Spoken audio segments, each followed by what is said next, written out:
continue à travailler et à réfléchir sur ce que dit le livre de Patrick Bougeron, Histoire mondiale de la France.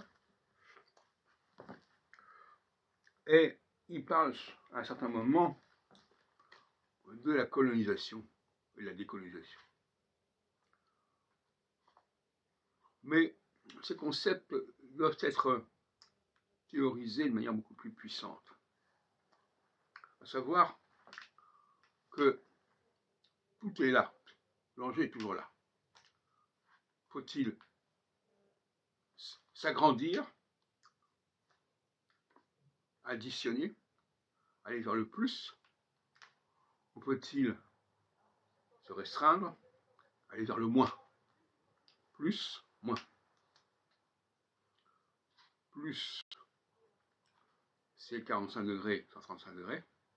Moins, c'est 0 degré, 90 degrés, 180 degrés. Voilà la règle du jeu, que n'a pas comprise par vous. Alors, il faut chercher constamment cette dialectique. Et l'enjeu bascule tous les 3 ans et demi. Ce n'est pas un enjeu sur des années et des années. Ça aussi, c'est une erreur de croire que l'astrologie est dans la longue durée et pas dans la longue durée. On peut dire que tout est dans la longue durée, ça ne veut rien dire la longue durée. La longue durée, c'est une succession de courtes durées. Et donc, actuellement, on est dans une phase d'In, de conjonction Saturne avec le point vernal, Bélier.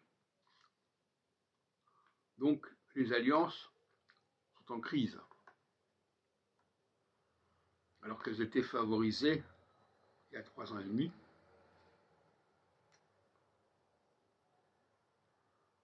Ce qu'a donné le Front républicain.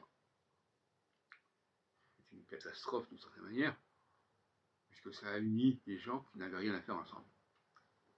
À commencer par Macron et Mélenchon, qui s'est fait complètement piéger par cette histoire. Et aujourd'hui, on ne peut plus entendre parler de Front républicain. Les socialistes vont s'unir avec Glucksmann, place publique, probablement avec la majorité. Mais ça peut favoriser effectivement le Rassemblement national. Puisque le Front républicain s'est déconstitué contre le Rassemblement national. Mais maintenant, ça n'est plus un problème majeur. Le Rassemblement national ne fait plus peur. Du moins, il n'y a plus cette problématique. Et on ne fait pas d'alliance contre le Rassemblement national. On fait plutôt une alliance contre Mélenchon et LFI. Enfin, peu importe. En tout cas, il faut rechercher cette notion d'alliance et de rupture d'alliance en permanence. Si on prend le problème de la décolonisation, c'est ce qui est intéressant dans ce qu'écrit Bougeron. En 1973, la crise pétrolière, c'est une crise de la colonisation. Il le dit très bien. C'est-à-dire que c'est exactement la suite de la colonisation des années 50, décolonisation de 59-60. 14 ans plus tard, on remet les couverts. Alors, il y a des formules très heureuses que je vais vous lire rapidement.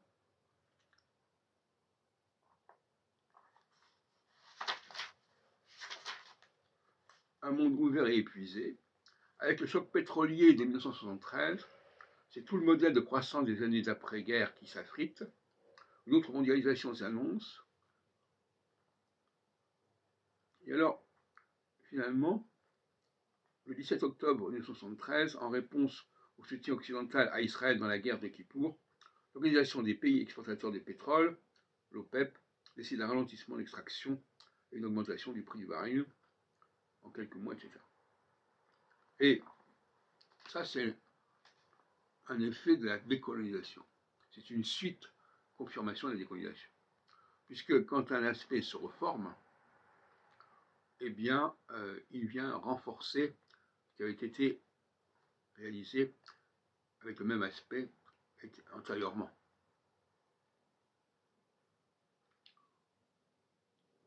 Et dans les deux sens. Donc actuellement, on est à nouveau dans une forme de décolonisation, puisque on est avec Saturne en signe cardinal, et le signe cardinal, c'est la phase d'Ine. La phase d'Ine, c'est le rejet des combines, des combinaisons, des alliances, des compromissions.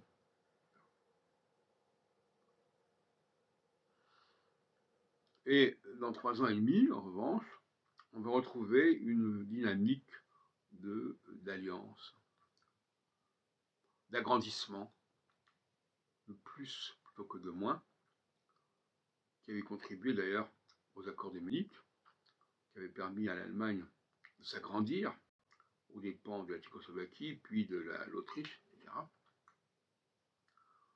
C'est ce qui peut se produire.